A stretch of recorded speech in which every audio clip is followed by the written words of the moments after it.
Good evening.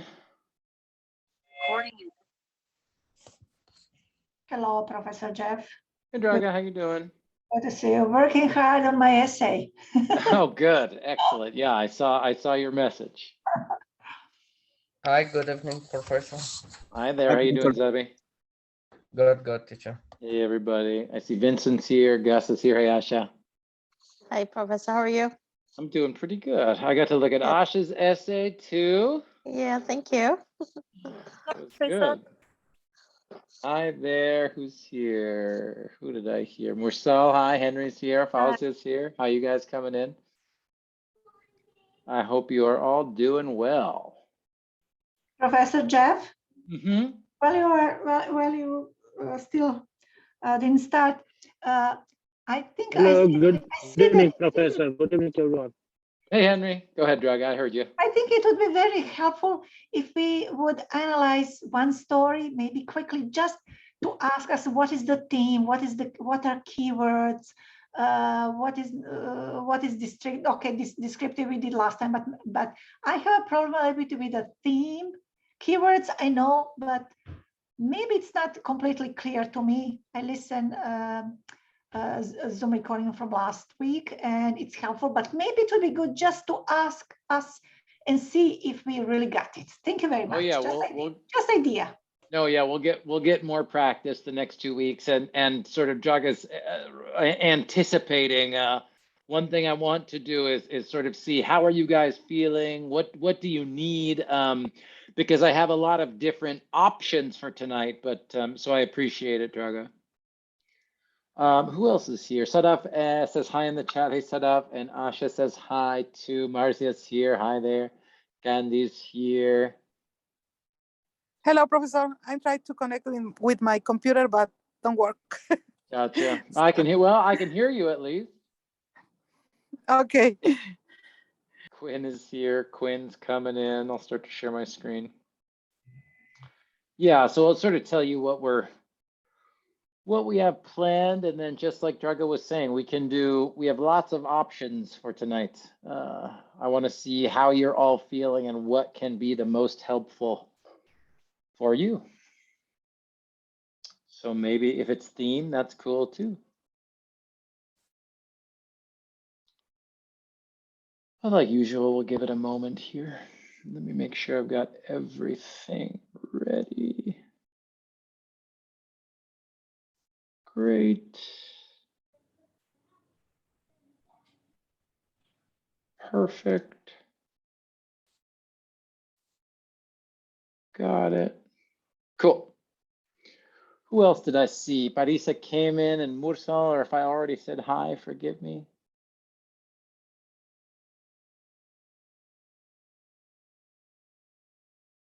I hope you're all doing very well. Today is a great date. It's like golden number 2/22/22. I know. Yeah, it's Hello, Professor. hi there. Yeah, it's like a once in a lifetime. Once in a lifetime, right? Yeah. I was thinking about the 2, 2, 2, 2, 2, 4, 6, 8, 10. Right? Is that right? 2, 4, and 2022 is 2, 4, 6. Yeah, 10, and then 1 plus 0. It's cool. It's true. Hey, Ina. Hey, how are you? Pretty good. Today is good date, right? That's what Zabi was just saying. Yeah, 2/22. Special. 2/22/2022. Oh, yeah. Cool. Let's see. We'll start in just 1 minute here. Parisa says hi in the chat. Hey, Parisa. Oh, nice. All right. How's the reading? How's the reading going? Are we caught up?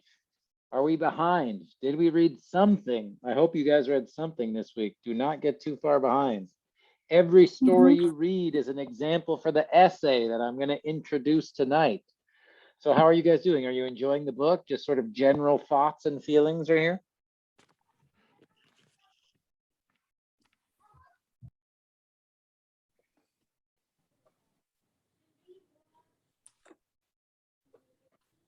Oh, that's not good. That's a long silence, everybody. Sorry, Professor. Yeah, I'm a little behind. I'm one story behind. And No, that's not bad. It's not bad. What'd you think, Asha? Was there one that you thought was interesting or good? Or I was saying last week, right? They're not all the same quality, and that's fine. But did any stand out for you? yeah, I really liked the one with the pictures, of course. That was my favorite. Yeah, it's really good, isn't it? And yeah, There's, I guess each story has its own little, uniqueness, yeah, good. special thing. Yeah, good, good. Mhm. Yeah, and like I Thanks. said, absolutely. I do not expect you to love all of them, right? Some are better than others. Yeah. Yeah. Right now I'm reading the dress one so that, at least I'll have some idea when you talk about it. Yeah, we'll see. We'll see. If that's what we want to talk about tonight, we'll be ready. But that's great. That's awesome. It's awesome. Oh, thank you. Cool. Thank you, Asha. Morsal, Welcome. you have an idea about one of the stories? Yes, Professor. I'm a little behind, but I like it. It's the story I read it. They are interesting for me. I like it. Which one? The most I like it Jamila Osman. I like it Sure. this story, but for me, interesting all. I Okay. Cool. Good. That's great. Mhm. Yeah, we talked about a map of lost things last week. I agree. I think it's one of the 2 or 3 best ones in the book. Yeah, I think so too. Cool. Yeah, well, I hope you can keep up as much as you can. Um, excuse me, pardon me. The more you read, the better prepared you will be, right? Because all of these are examples of narrative writing. I will have some more lessons in Canvas and things for you to do to practice this stuff, right? But again, we're not going to have a reading quiz for every single story. So hopefully you find some that you like, some that are a good example for you, and yeah, we'll see what we want to talk about tonight. All right. I think I saw a few more people come in. Lasana's here and Liz is here. I think I said hi to Quinn right when she was coming in. Didya's here. Hi, you guys. Cool. I think we got the crew. All right, I'll get started for tonight. It is 2/22/2022. It is. It's a cool, interesting, fun day here on Tuesday, February 22nd. We're in week 6, you guys. We're getting there. We're moving slowly along into the future. So yeah, today we're going to keep talking about A Map is Only One Story, some of the different stories that are in there. If you just got here, Draga was already sort of asking, okay, can we talk about theme a little bit more or practice more with theme? So I want to hear from everybody. We will see how we're feeling today and what we need more practice with, because the first thing that I want to do today is, like you can see on our agenda, as I promised you last week, I'm going to introduce the first person narrative, right? The first big major writing assignment. I'm going to introduce that right now, take questions, see how you're feeling. And then after you see what I'm asking you to do, hopefully you can tell me, what questions do you have? How can I help support you so that you feel comfortable and confident to start writing? Okay, so that's what we are doing today. And like I said, we'll keep talking about narrative structure, but we can talk about lots of different aspects or parts of narrative structure. So if we need to talk about theme, we can talk about theme. If we need to keep looking at a map of lost things, we can do that. If people are ready to start talking about The Dress by Soraya, we can do that too. So I want to show you the first major assignment, one of the other new lessons in Canvas, and then we will see how I can help you the most. So I'm pretty flexible today. Okay, so let me zoom in. I'm here in our assignments page in Canvas. Okay, again, I'm just gonna, so everybody knows, starting on the home page, I'm gonna go to assignments. First, I'm gonna show you, I posted only one new lesson in Canvas, and it's to help you practice response writing. So as promised last week, we saw this example sort of prompt or question in the PowerPoint last week, and now it's your turn to write. So this is a simple assignment to practice response writing. And as it says here, at the end of Arab past, American future. And again, that's on page 53. That starts on page 53 in your book. Lauren Alwan writes that, quote, the naming and sharing of our history can help bring about a better understanding of who we truly are, page 65. Do you agree or disagree? Use one example from the story and one example from your own life to support your opinion, minimum 500 words. So this should be about 2 paragraphs.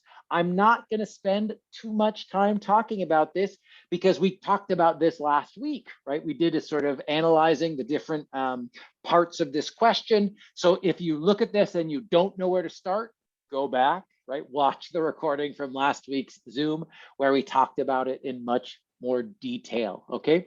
So this one's worth up to 20 points. It's just more good practice for you to do response writing, okay? Any short questions about this? Again, longer ones, I'm going to say go back and watch last week. But any short questions about this activity, this lesson? I didn't get it, Mr. Jeff. I'm sorry. What do you mean? I just don't understand what to do. What's our assignment? Read Arab past, American future, and then answer this question, right? I give you the prompt at the end of Arab. Yeah. Okay. Yeah. So the question is, do you agree or disagree, right? So again, it's important, one, just like we've been saying in terms of reading strategies and skills, right? One, did you read the story? If you have not read the story, do not, and I'm not talking to you now, Chaga, everybody, right? If you haven't read the story, don't even worry about this, right? So step one, read the story.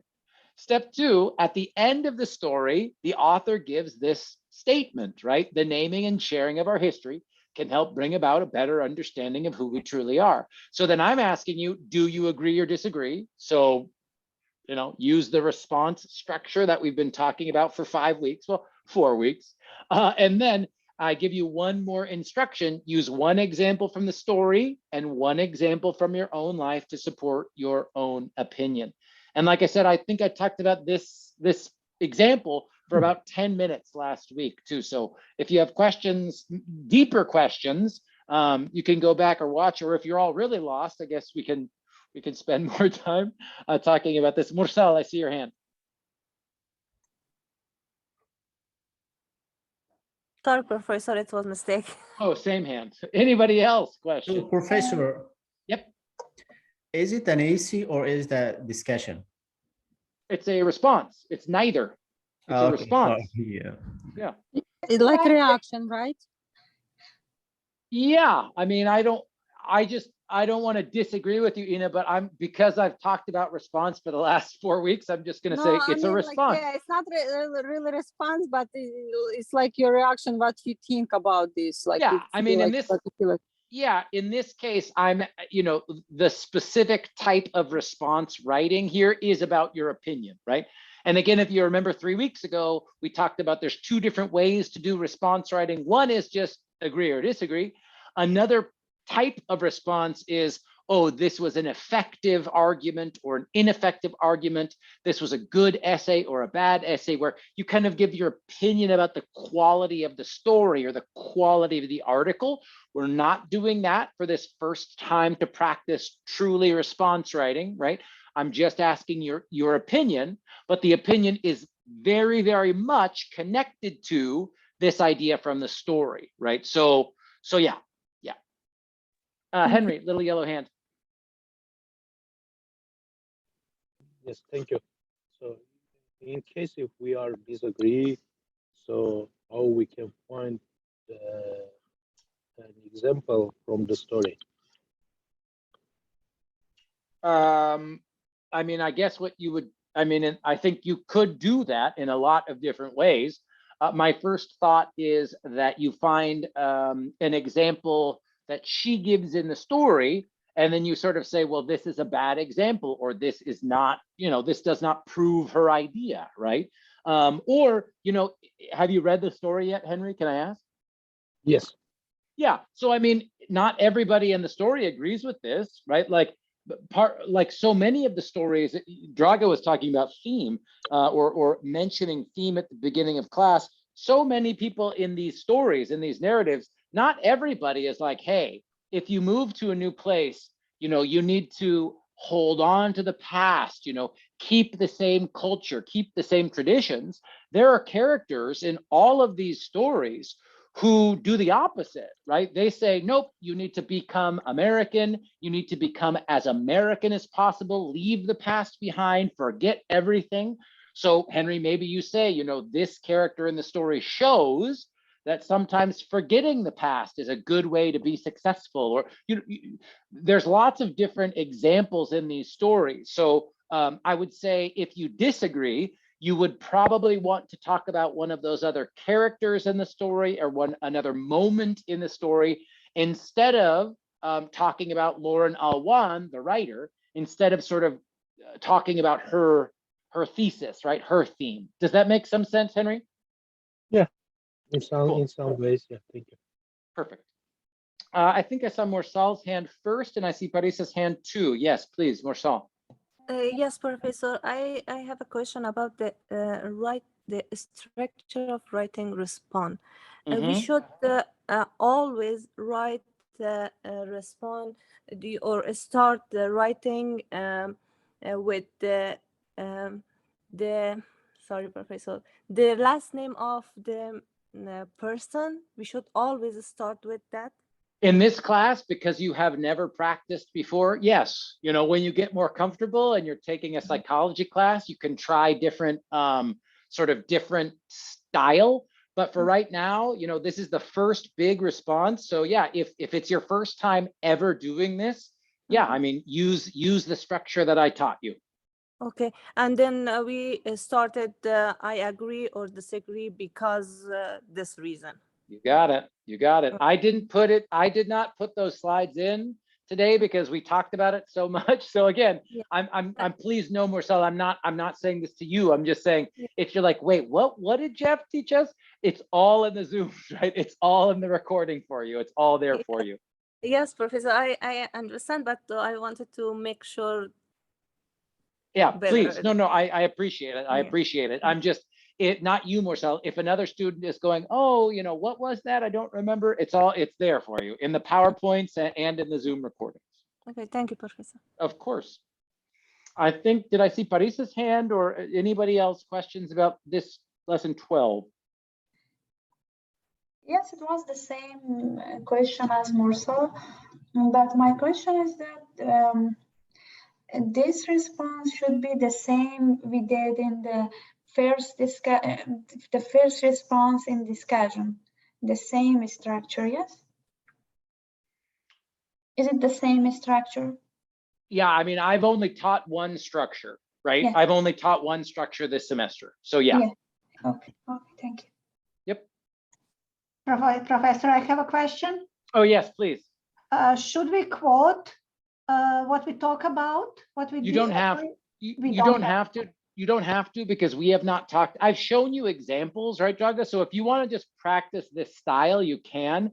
But before I make you practice quoting, I'm at least going to make you find the examples. So finding the examples is more important than giving me the word for word quote. Does that make sense?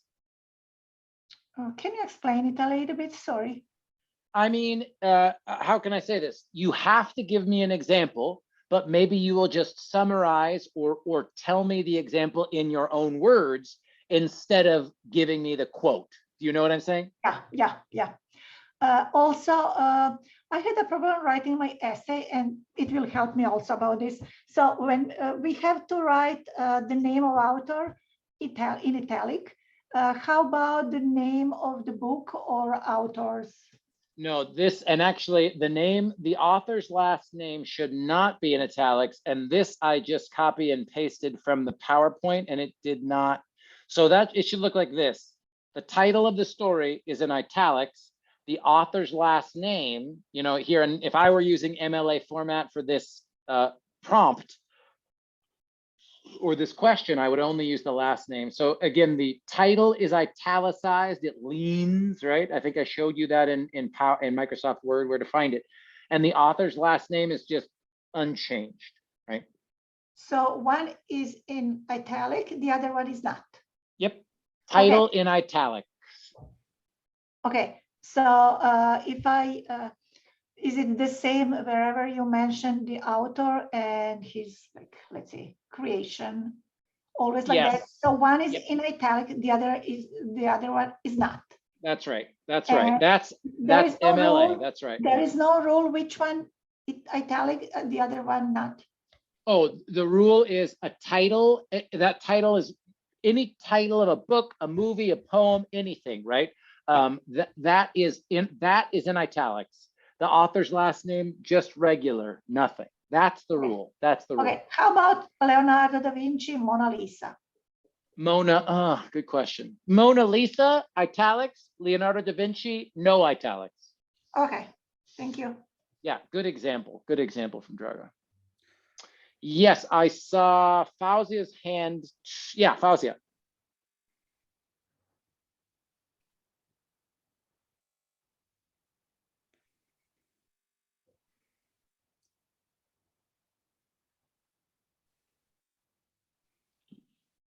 You were unmuted, Fauzia, but I could not hear you. You want to try again?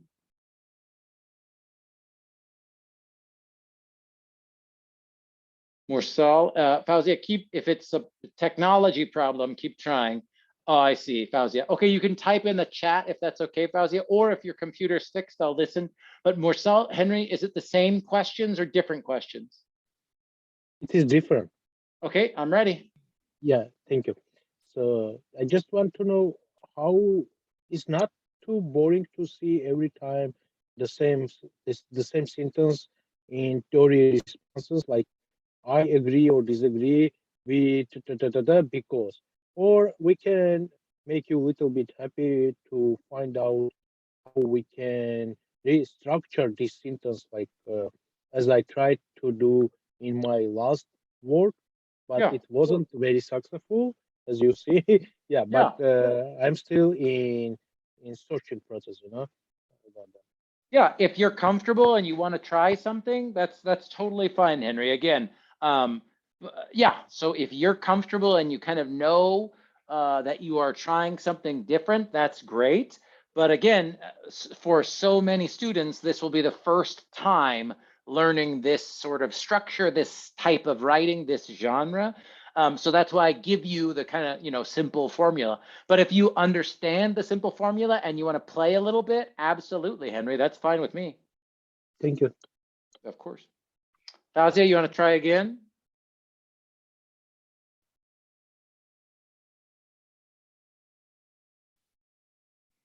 Maybe not. Okay, Morsal, same question or different question? Sorry, Professor, I don't have any question. I don't know why it shows my hand. It's okay. I think I can put it lower hand. I can do it. There we go.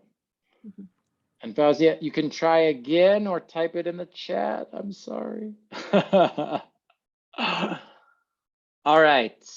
Last call for questions. People are more nervous than I thought they would be. That means it's time to go. That means it's just time to write. You know what I mean? Because we've talked about this for 3 weeks, almost a month. So you're ready. You're ready. I mean, it's time to just write, and it's time for me to see what you write. And just like I did for those short type of responses that we looked at last week, right? Then I get to see some examples of your writing and tell you, hey, you did this great. Hey, you need to fix this other thing though. So don't be too afraid. And if you are, go back and rewatch the Zooms. I promise you can do it. You can do it. You can do it. All right. So that's the, just one yes, question. of Today course. I listened to videos regarding assignments and exams. So you mentioned once how much time we will have writing essay. So I would like to hear one more time how long, because I see how much time it takes me writing this on days. I'm writing for days, but I'm wondering how much time are you going to give us? Will we be limited? Perfect timing. Yeah, perfect timing, because here it is, right? Here's the first big writing assignment, Drago, with a time. So I'll talk through this, and then if you still have time questions, let's talk about it at the end. Okay, so here's the first big writing assignment. Here's the instruction sheet for how to do it. Let me show you where you can find this in Canvas though, okay? So again, if you go to assignments, and if you go at the very top, the upcoming assignments, the first person narrative, right? All the instructions that I'm going to show you are right here on this page. But as always, you can just download the Microsoft Word document here, and that's what I'm going to show you when we talk through the instructions here. Okay, so everything I'm showing you is here in Canvas. So let's look at it together. I'll tell you what I'm asking you to do. So as it says, for your first major writing assignment of the semester, I'm asking you to write a first-person narrative essay. This essay should include all of the elements of this genre: thematic, narrative, and descriptive writing. You should write a narrative about an event in your life. However, I only want you to write about an experience that you feel safe and comfortable writing about, right? And I'm going to stop sharing for a second when I say this. This is really important to me that you guys understand this and feel comfortable. The examples in this story that the authors in the book write about, they can be really personal, okay? I'm not asking you to do that. You do not have to write about something really, really personal or difficult, okay? All that I ask is that it's a story from your own life, so that you use that first person pronoun, right? It could be a story about anything in your life as long as it has some importance to you, right? So it doesn't have to be super, super, we could use the adjective heavy. Instead of like a big heavy rock, we can talk about heavy emotions, right? It does not have to be like that, right? The only thing is that it's some kind of narrative, okay? And hopefully by now, week 6, you know me. I trust you. I hope you trust me. Only write about a narrative that you feel comfortable sharing. It's really important to me that you guys understand that, okay? So I'll keep going. So once you know what you want to write about, the instructions are pretty simple. You just need to write a 1,200 word first person narrative. Now, you may choose to write about any important theme in your life. However, I do encourage you to choose a theme connected to translation or language, culture, or any of the other topics that we have already discussed this semester, right? So again, like I said, last semester, someone wrote a wonderful narrative about their wedding day. That had nothing to do with language, right? That's totally fine. That is totally fine. But you know, we have written, we've read in Why Translation Matters. We've discussed in class and in some of the other stories, this theme of language and translation is really important. And obviously, all of you speak at least 2 languages, right? And some of you, I know, worked as translators, right? So if you have any kind of experience that you can write about in your narrative connected to language, culture, translation, that might be a great place to start when you're thinking about what narrative to write about, okay? Just a suggestion, you don't have to though. All right, then Drago was saying time, due dates, right? Due dates. So the first draft. Now remember, this is one of the only assignments with a due date for this class. And 10% of your grade will be deducted for each day that it is late. And that is because the way that I teach and grade these assignments. So you have 2 weeks to do the first draft, right? 2 weeks from today, your first draft is due. So that's Tuesday, March 8th, 2022, 6:30 p.m. Now, I make you give these to me by in 2 weeks, because then I will grade your first draft, right? Give you points, give you feedback, tell you what was good, tell you what to fix. Maybe you get a B on your first draft. And then you have 1 week after you see your first score to revise and get more points, right? Take my ideas, take my suggestions, and write another draft. So when Draga asks the question about how much time, it's an important question. And I want everybody to remember, I do not expect that in 2 weeks, you have your final draft or that your draft will be perfect in 2 weeks. No, that's not the idea, right? That's not the idea. Part of this class, if you remember from the student learning outcomes, from the student goals section of the syllabus that you did for those first quizzes, lessons in Canvas, understanding the writing and revision process, right? The drafting process, that's what this is. So you got 2 weeks to write the first draft, then I will give you feedback, and then you've got another week to give another draft. Now, sometimes students are like, Jeff, can I do a third draft or a fourth draft? You definitely can, right? As long as we can make enough time maybe to talk to each other or figure stuff out, absolutely we can, absolutely. So that's about time. 2 weeks from today for the first draft, you get my comments and feedback, and then you have another week, and then you can revise and resubmit. And here's the scoring, here's the grades and the points, right? So you get, this essay is worth 200 points, right? This essay is worth 200 points. It's one of the largest assignments for the semester. So here's how those points break down. Structure. Your writing followed the structure of first-person narratives discussed in class, and it included a theme. Narrative writing and descriptive writing, that's half your grade, 100 points. Theme, your writing has a clear theme, and it is directly related to the narrative and descriptive details that you include in your essay, 40 points. Originality and effort, your writing shows originality, careful thought, and obvious effort, 20 points. Editing, your writing is free of major grammatical and mechanical errors, including capitalization, punctuation, spelling, sentence structure, and verb forms, 20 points. And length, your writing was at least 1,200 words, 20 points. So if your essay is 1,200 words, you get 20 points right away. If it's under 1,200 words in that first draft, you get 0. So you get 20 points just for the word count, okay? That's it. This is, the instructions for this one are pretty basic, right? It's, you get to write a short narrative and you get to practice using, I already see hands, we'll go there in a second. So you get to practice using the structure that we've talked about this semester. Okay, questions. I saw Henry's hand first and then Draga. Henry, what's up? Yeah, I just would like to know what is mechanical errors. Spelling, punctuation, grammar, periods, commas, all that stuff. So it is like synonyms for grammatical errors, or? Mechanical just means, yeah, mechanical just means, well, like I said, capitalization. I mean, if you don't capitalize the first letter of a sentence, that's not a grammar mistake, right? But we call that a mechanical error. That's a formatting / mechanical error. Does that make sense? Yeah, thank you.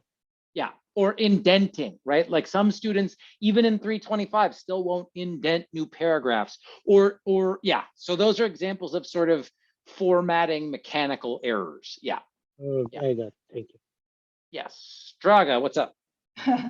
Okay, so I see that you highly recommended us to write something we discussed so far, but I think I will be not much inspired by talking about translation and Fine.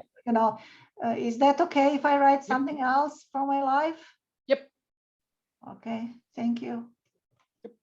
Marisa asks, the first draft should be 1,200 words too. I'd say yes, I would, Marisa.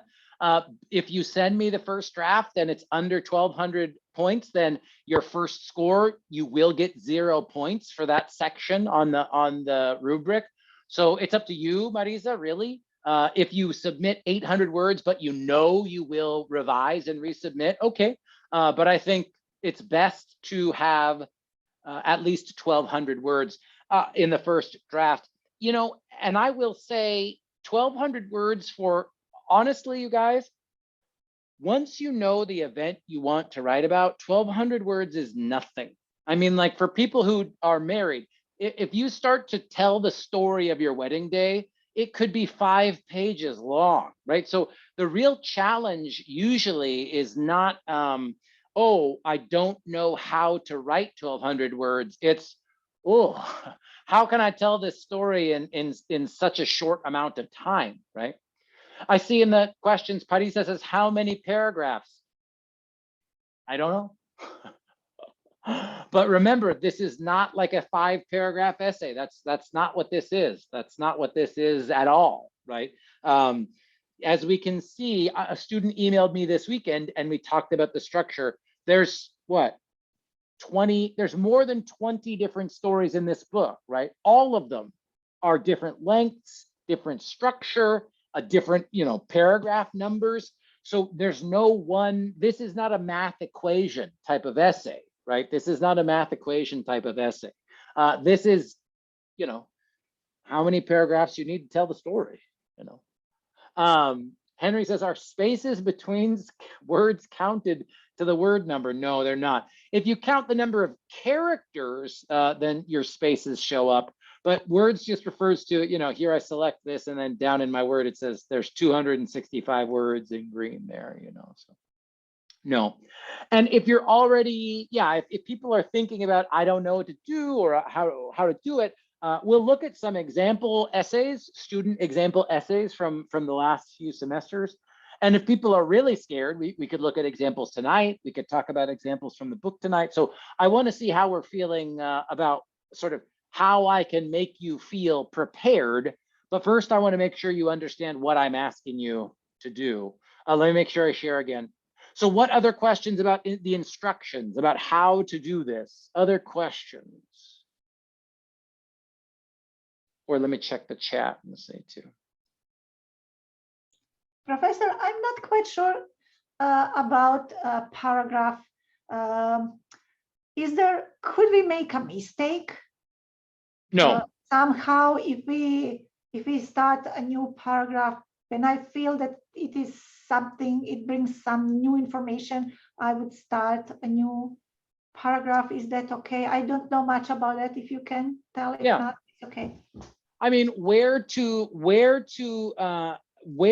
start a new paragraph in an essay like this is kind of about style, is kind of about art and not science, right? So Draga has a good idea, right? If you're going to introduce a new topic or introduce a new idea or a new moment in the narrative, right?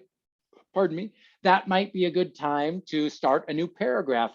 But again, I think part of this assignment is just trying something new, right? Trying something for the first time, kind of taking what we've learned, looking at all of the examples in the book. When we look at the different student examples, you'll see too, right? So yeah, I think especially just for Draga specifically, trust your instinct a little bit, Draga. And then for other people, as long as you don't just have one big, like 3 pages with one big paragraph, that's not going to work. But otherwise, just try, and again, I cannot say this enough. Look at the book, right? If everybody likes Jamila Osman, a map of lost things, read that story 5 more times. Where does she break the paragraphs up, right? Like the reason that I ask you to read this book is all of these examples are essays of examples of narrative essays, right? Fauzi says, do we need an outline, brainstorm, introduction, how to start? You can. I mean, I don't like outlines. I don't use them and I don't teach them. So if you've used outlines before, definitely you can use an outline for this. A brainstorm activity, you can. I mean, I don't know how to start, I feel like that's such a personal question. And I also feel like at 325 level, how can I say this? At 325 level, yeah, I think you already know how to start. I mean, I don't want to speak specifically to you, Fauzia, but I don't want to say, oh, you already know, Fauzia. But I think usually at this level, at 325, what stops people in this class is not that they don't know what to do, it's that they're afraid, right? And this class, you got to break through. The fear is the wall. You gotta break through, right? You got to break through. So Zabi in the chat says, I don't like to outline. I hate outlines, but some people love them. If you love them, use them. Oh my goodness. If you took 315 with Professor Travis, she loves outlines. She loves to teach outlines. That's beautiful, right? That's wonderful. That's wonderful. But you know, again, another part of the student learning goals in this class is you start to use your own critical thinking. You become aware of the way that you work best, right? Because you go to 340 with me in the fall, or you go to English 300 in the fall, you know, there's not going to be a sort of an outline assignment for every single thing you need to write in the class. That's just not the sort of structure of college classes. So, and if you're really, and let me say this, so now I feel like I was like, you know how to do it. I believe in you, you can do it. And that's true. But if you're really, really, really scared, come see me during office hours, right?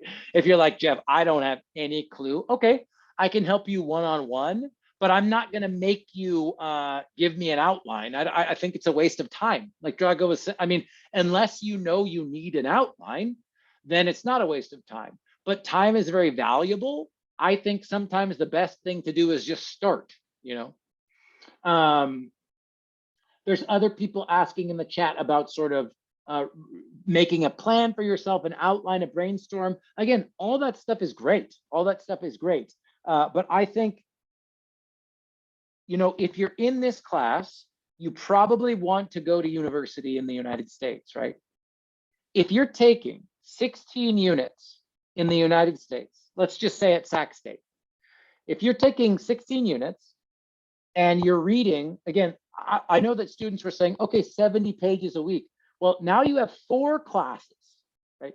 And in all of those classes, you have to read 70 pages a week. And then maybe you have 3 essays to write, right? When I was at university, I did not feel like I had time to brainstorm and outline every single essay, and then before I started writing the essay, right? And that's the other part about this drafting process. I honestly think the best way to be successful at university is just start. And you have to accept that the first draft is not going to be perfect. It's not possible, right? So sometimes I think students sit at the keyboard and they start like, they don't even get one sentence. They don't type one sentence. They think, oh my God, no, I don't, what's the first sentence? You just got to start. And now, again, the reason that I see lots of hands, and I'll take questions, but I'm going to make my face big for this one. But the other reason that I start with this type of writing, you guys, everybody, every single human being in this class can tell a story about their life. Like, you don't need to overthink it. You don't need to worry about perfect grammar. Once you decide the event that you want to write about, once you know the thing you want to write about, sit down and type it. Imagine, like I said, that I said to you, okay, you're going to write about your wedding day. What happened? You're going to write about the day you arrived in the United States. What happened? You're going to write about your first day at American River College. Write about that. You'd know what to do, right? So the challenge here should not be, I need to perfectly organize. I need to know the topic sentence for every paragraph before I start. If that's how you work, do that. But I don't think that's always the best way to work, especially not with this type of assignment, right? So I'm trying to give you a topic, a sort of a genre, a style of writing, narrative writing, that makes it easier for you to just write. Because that's, I swear, the big, like I said, the wall, that's the wall. For most students at 325, that's the wall. You all speak English very well. You all read English very well. We know we have vocabulary problems. We know. But the challenge now is starting to just go and accept you're going to make mistakes. That's fine. That's what drafts are for, right? That's what the second draft is for and the third draft is for. Okay, lots of talking. Questions, what else? I saw someone had their hand up and then put it down. I'm sorry. Yeah, Marcel. Yes, Professor. I have a question, and I'm a little confused. I know the structure of writing essay, but I don't understand how to write the narrative essay. Do you recommend we should read the story of the book? It's help us. Big time, of course. But let me ask you, Marcel, I've talked about the structure of narratives for the last 2 weeks. What are they? There's 3 things that you need in a narrative. What are they? It's a theme. Yep. It's a description. Yep. And one. And then the narrative and the story, right? And the story. Now, again, we're going to keep looking at examples together, but that's the structure. So you're exactly right, though, Marcel and Draga, I see your hand. This book has, like I said, 20 something stories. They each have a different organization, right? But they're all narrative essays. They all use narrative, descriptive, and thematic writing, right? Because again, when you say, oh, I know the essay structure, this is one big problem I have with many ESL classes. There is no one essay structure, right? 5-paragraph essay, it doesn't exist at university. There's no such thing, because after ESL, you usually have essays that are 5 or 6 pages. That's way more than 5 paragraphs, right? And you might have one topic sentence that's true for 3 paragraphs because you're writing about a big and important idea, right? So there is really no one essay structure. But of course, all those skills and things that you practiced on the 5-paragraph, they'll help you, right? But it's not the same thing. It's not a math equation. Does that make sense, Marcel? Yes, Professor. Yeah. Thank you. Yeah, of course. Did I see Draga? Did I see your thumbs up? Question hand? Yes, What's up? yes, Professor. Something came to my mind, so I would like to ask you to confirm it or to Sure. reject.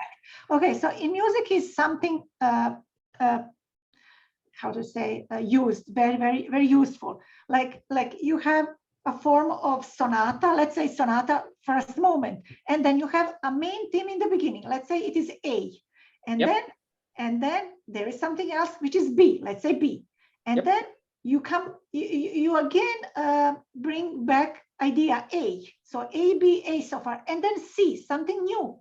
Yep. And then back to B, let's say we have an echo from something we said already, but it was Yep. not the first. And at the end, we have A prime. So let's say A in the beginning, A at the end, and somewhere in the middle. But in the middle, you have like main theme, something really marvelous.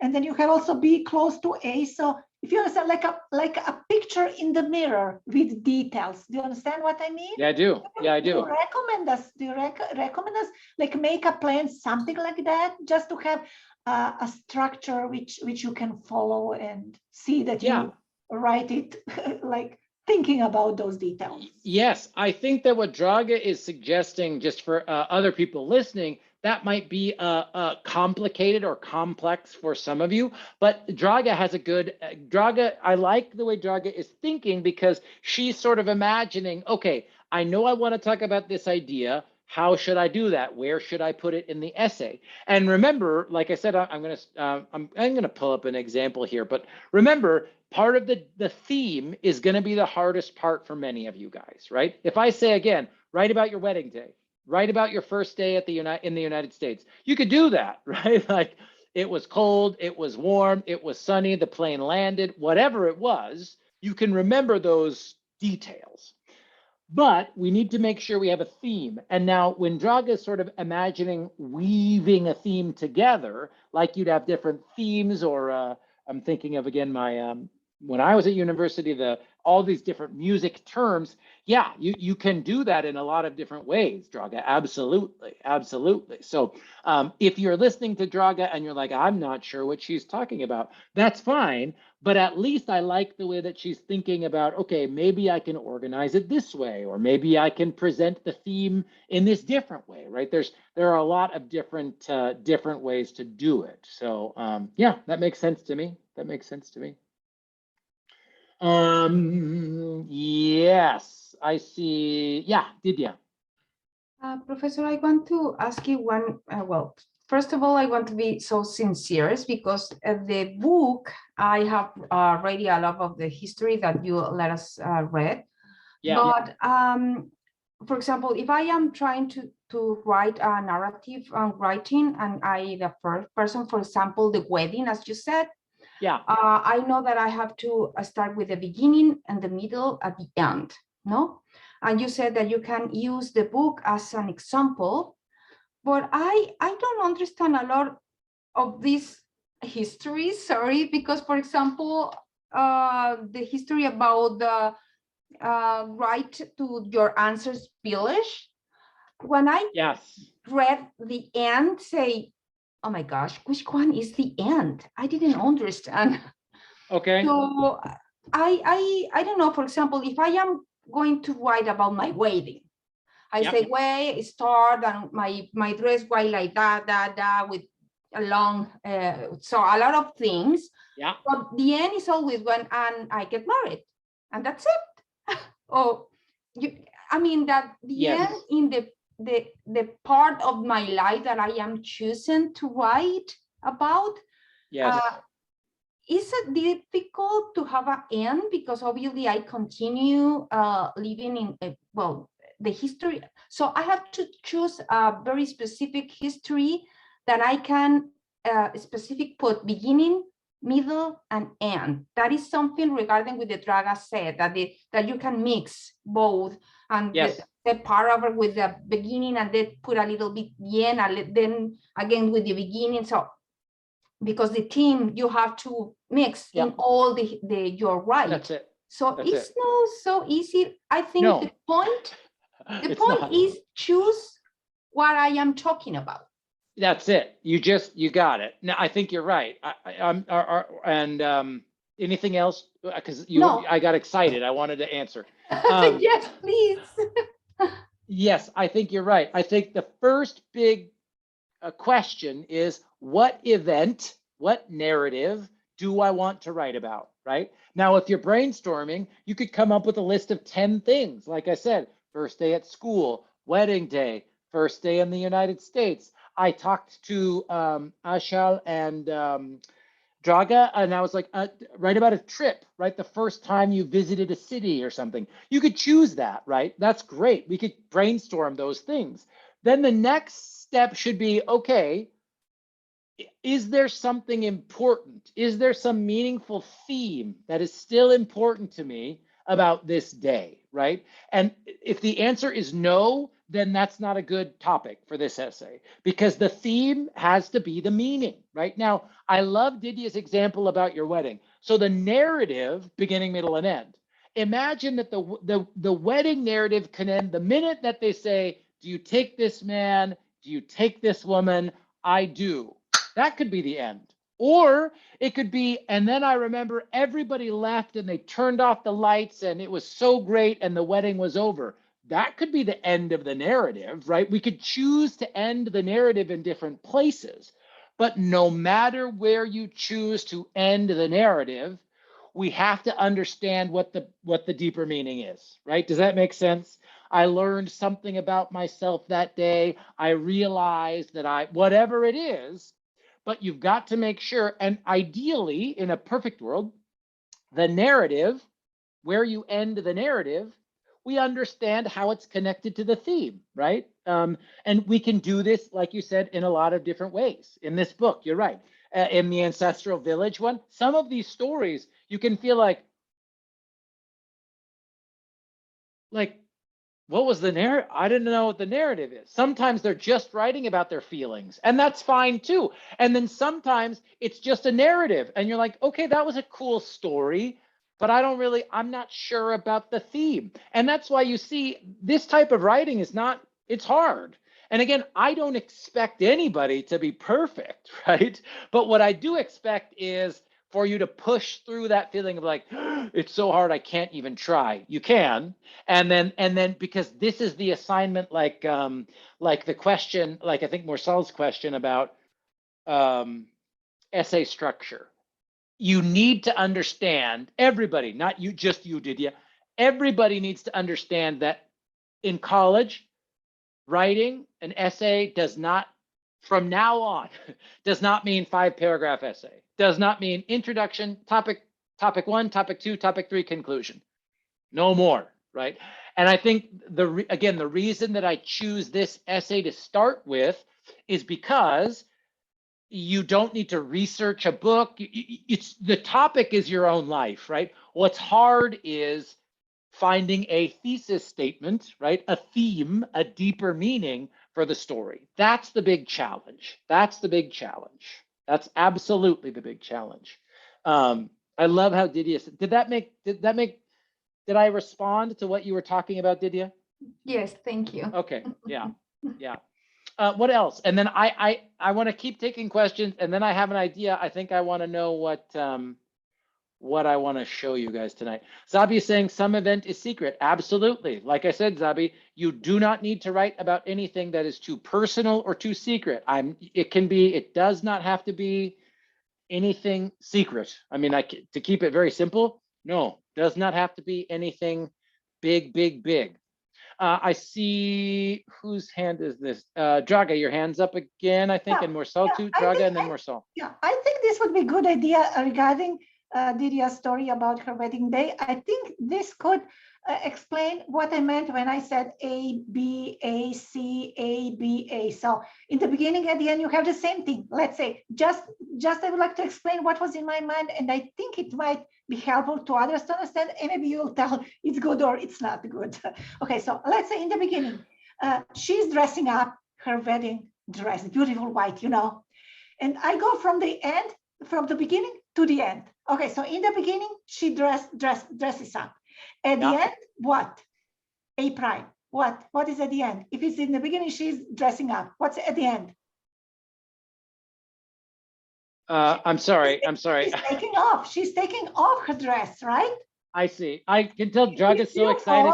Draga's so excited because she's talking fast. I was like, wait a minute. I don't know. I'm not sure what she's saying. So let's say B. Her dad take her hand and take her to the church, right? At the end, her husband take her out from the church. So that's B prime. In the middle, let's say in the middle C, they tell to each other, yes, I do. So, I'm sorry, Henry. I think I keep going. I want you to finish, but then I think you're. What can I say? I think your understanding of music is helping you, and some people who don't know A, B, and C are a little bit like, what is Draga talking about? I'm not sure. With lots of respect, Draga, it's because you have that music knowledge. You know what I'm saying? How about, here's my idea for both Draga and for Marcel. Do you have another question? No, Professor. The same question of the question of what do I do? How do I do it? Let's do this. I wanted to talk about the story, but how about we've got an hour left. Here's my suggestion. I want to show you an example essay from last semester that a student wrote, someone from a 325 class. I used this before. Take the name off. There's no name on. We'll look at it together. And this is an example of, it's not perfect. It's not going to be published yet, but this was an A in my class, I think 2 semesters ago, actually. Okay. Let's look at a student example. This might help, but let's do that. Let's do that. Any questions before? Hopefully that will help. Does that look good? Sound good? Student example? Jeff, what are we doing? How do we do it? Yeah, it's good.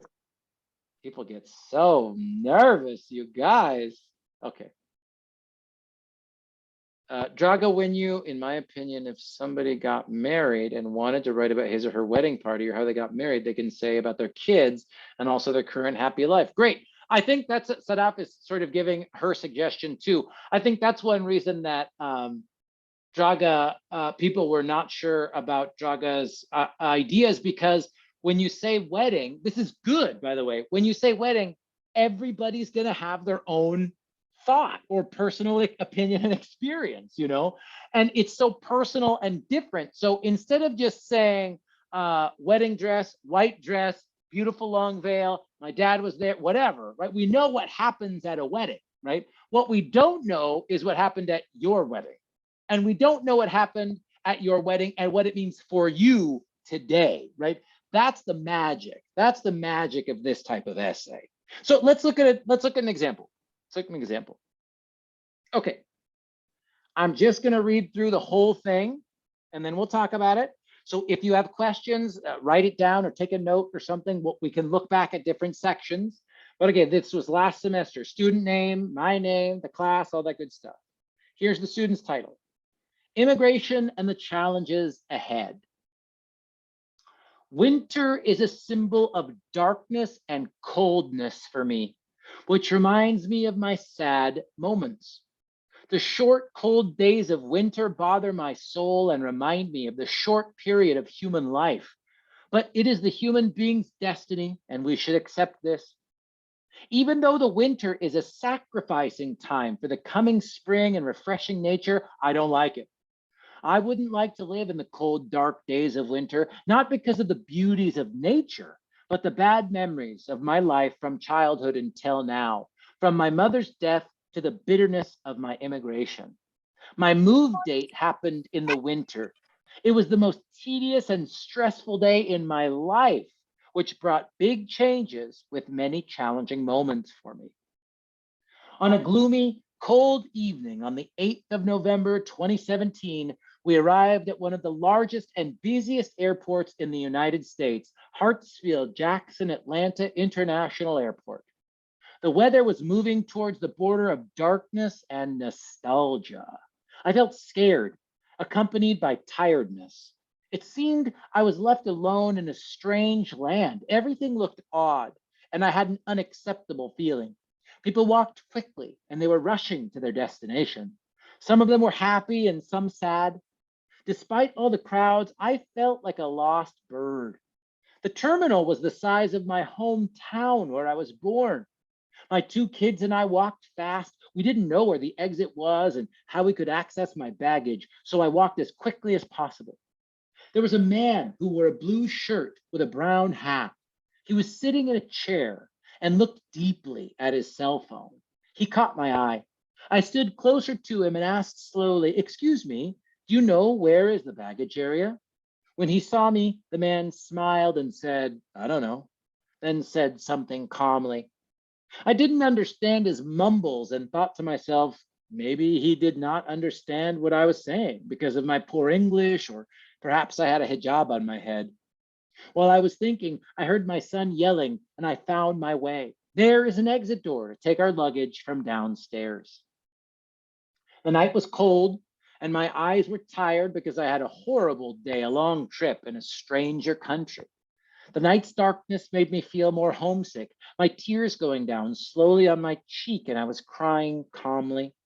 The trees on both sides of the road were moving slowly. The darkness of the night was slowly taking them away from my eyes, like my homeland. I repeatedly asked myself, I like my country, so why am I here? But I had no response. We arrived at our destination in a small apartment that I've never lived in before. One small living room with two narrow and dim windows, a dark bedroom with a nostalgic view, the tall, silent pine trees behind the window, which looked like prison bars, added to my nostalgia, white their noise. Worst of all, a tiny kitchen without any facilities. The small rusty stove with two weak flames and a small metal sink in the corner of the kitchen reminded me of movies that made me cry when I watched them. For a moment, I imagined my Afghanistan house with that beautiful large kitchen and a bright window that, when I opened it, had a cool, refreshing breeze. and the dancing of the black and white curtains hanging from the window caressed my soul. I closed my teary eyes and thought about my husband, my kids, and tomorrow. What will happen here? How can we build our lives, and where will we start? A lot of questions with no answers. The sun was shining like a diamond, and the sky was beautifully covered with blue, showing us its beautiful nature with pride. And I slowly opened my eyes to a chaotic world. Early in the morning, my son would go to school. Though he was excited, he seemed anxious. He needed my help. He requested me to go with him on the first day of school, but I couldn't. I felt weak and had to get help from somebody. My son didn't understand English and me as well. When my son's teacher asked me about him, I was silent. I felt like a helpless mother. The day passed slowly. Contrary to my expectations, my son was getting depressed day by day, and he didn't feel willing to go to school. However, he preferred to stay home with me. The clock noticed me at noon while I was cleaning the window's glass, my phone ringing. My husband answered the phone. Somebody talked about my son. We will come in 20 minutes, my husband said. I didn't know what was happening, but I knew something wrong happened with my son, and I was looking at the windows and thought that I wish I could clean all the problems of my life like the stain of the window's glasses. We entered the meeting room and sat in the corner of the room on the back seat. We didn't talk to each other, just thinking about that what will happen with my lovely son. A slender, middle-aged woman with light brown hair entered the room. I'm a psychologist. You're welcome, she said. Your son is going to come with his teacher. My heart was pounding and my hands and feet were shaking. I prayed for my kid and kept my eyes on the door to see my son. After a few minutes, he came in with a well-dressed and beautiful lady. She smiled and started her speech. I couldn't hear them, and strange sounds were ringing in my ears. I was just staring at my son. The two women spoke incessantly and said, your child is not in a good mood, and he doesn't like to study. He doesn't laugh in school. Also, his eyes are usually teary. They doubted my son's immunity at home, and they kept asking astonishing questions. What does he eat at home? Is he safe at home? How do you treat your son at home? Even though I didn't understand their language well, but I was terrified. I've heard that regarding the United States child protection laws, the government simply takes custody of children from their parents, and even the thought of this would end my life. I wasn't able to defend myself and my child well because I didn't know the English language. I couldn't explain to them that I left my excellent position, my beautiful home, my family, and all things just to save my kids' lives. The teacher gave us a paper to sign and said, you must change your son's school. I felt disappointed that day and cried a lot. My kid was not in a good mood. I did not have a good home to live in. I didn't have money or a job, and I did not know the language. I found myself alone and hopeless as an immigrant under the vast sky, but I never gave up and went ahead against all challenges. The sun was shining, and the scent of spring refreshed my breath. Early in the morning, we arrived in California. Unlike before, we had a great start. A lovely 2-bedroom apartment with good facilities, close to our friends, was waiting for us. My son went to school with strong steps, and I started college as an ESL student. We took our hands and walked forward like brave soldiers and didn't fear problems. My son is growing up, and he's the best student in his school. He loves reading books, and he got 2 awards. He sometimes works as a translator and helps new Afghan students. I started volunteering with 2 organizations to serve those in need, especially Afghan women, and my husband got an excellent position for working. We could change our destiny. The earth belongs to all of us, and the 4 seasons of the year are beautiful. Cold and dark days can be beautiful and enjoyable. Okay, like I said, this is some personal stuff, some sad feelings, but at the end, we understand that it's not this deeply painful, really sad thing. Like, we can look at another example next that's not, so difficult, right? But let me ask you right away, before I go back to the essay, what's the theme? What's the repeated keywords that keep coming back in this essay? What's the meaning that gives the narrative a theme? I think you can do it. You don't have afraid to change. Depression and darkness. Parisa, what did you say? I heard it. What was it, Parisa? Immigration and darkness. Immigration is the narrative. The narrative is about immigration, right? But tell me about darkness, Parisa. What do you mean by darkness? I think she afraid of darkness, and she explained some things about the darkness and immigration. And not even just darkness, right? But look at, will you read just this first sentence, Parisa? What is the very first sentence? What'd she say?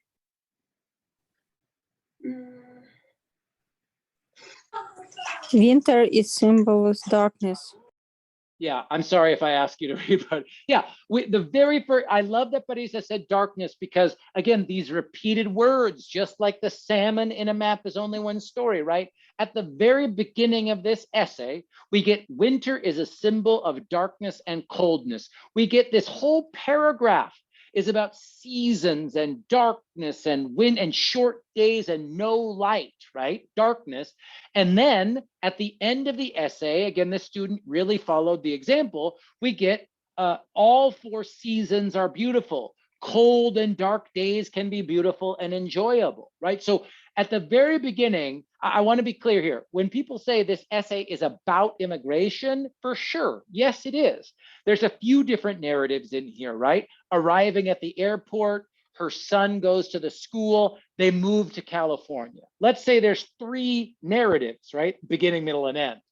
But there's still only one specific theme in here. And how do we know? Because we keep coming back to these symbols, these repeated words, light and darkness, right? Blue sky, dark sky, summer, winter.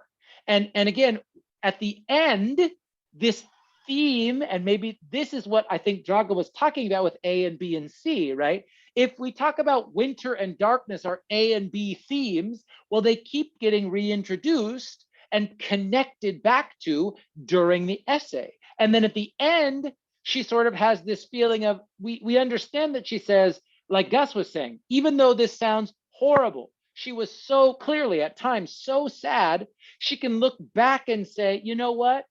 So even dark days can be beautiful, right? Even though that was winter, now it's summer, right? We use this deeper theme of the seasons and change and light and dark to help the reader understand why this story is important. Because without this symbol, without the dark and the light, this story might just be too sad, right? There'd be no, like Didier was saying, where do we end this story? Well, thank goodness she ends this story when they get to California and the good stuff starts happening, right? The sun is shining, the sun is happy. She starts to have more happiness in her life.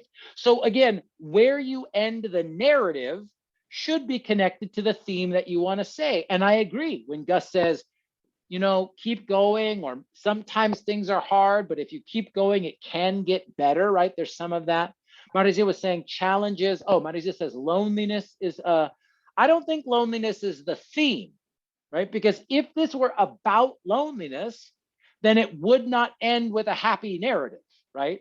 Now, loneliness is part of what she experiences, but I don't think loneliness is the theme, again, because of where the narrative ends. The narrative ends with a happy moment, right? Now, Sadat is saying challenges, difficulty, good. I think even more specifically, like Gus was saying, and keep going, overcome those challenges and difficulties. Okay, I see lots of hands. I'm going to go Henry and then Mursal, and then let's keep talking about it. Anything I just talked about or questions or ideas? Yes, Henry. Yeah, thank you. So I would like to express my opinion on what is the theme of the article. So as we see from first article, writers, I can say she, right? Yes. She starts with description and she ended with description, and we just see how her feelings changed about something, in this case about darkness and coldness, dark and cold days, right? And I don't think the article about immigration or about passing difficulties and not giving up. I think the article is about how your feelings depends on of the environment, on Okay. conditions around you, on conditions or on feelings of your closest people. In my Okay. opinion, the theme about that. Okay. Thank you. Sure. Yeah. I think I won't, the only thing I will say, I won't disagree because there are lots of ways to understand these type of narratives, right? But Henry said one thing is that she begins this this essay with descriptive writing, and I just want to make sure that's not true, right? She's not describing a winter day here. She's really writing about winter in general, just like when Jamila is writing about the salmon, she is describing her trip to the salmon, but we understand it's about going home, right? This paragraph about winter is a symbol of darkness, that's not describing anything. That's very different than gloomy, cold evening on the 8th of November, we arrived at the largest and busiest airports, right? This is descriptive writing. This is imagining, letting the reader see what's happening in the story. This is sort of more general and basic thematic writing, introducing big ideas, big symbols, or big feelings. But so if for Henry, this is a story about change and transformation, just like winter changes into spring, great. Totally, that makes sense. That's fine. And then I see Mursal's next and then Draga. And the only other thing I wanted to add is, oh, okay, so when we say immigration and challenges and difficulty, okay, maybe that's not the theme, but I will say that is, this is a narrative about immigration. Hopefully we can all agree, right? There's a narrative about arriving in the United States as an immigrant from Afghanistan. I mean, that's part of the narrative, right? That's the story. That happens, that happens in the Even story. happened to her when she was in the United States.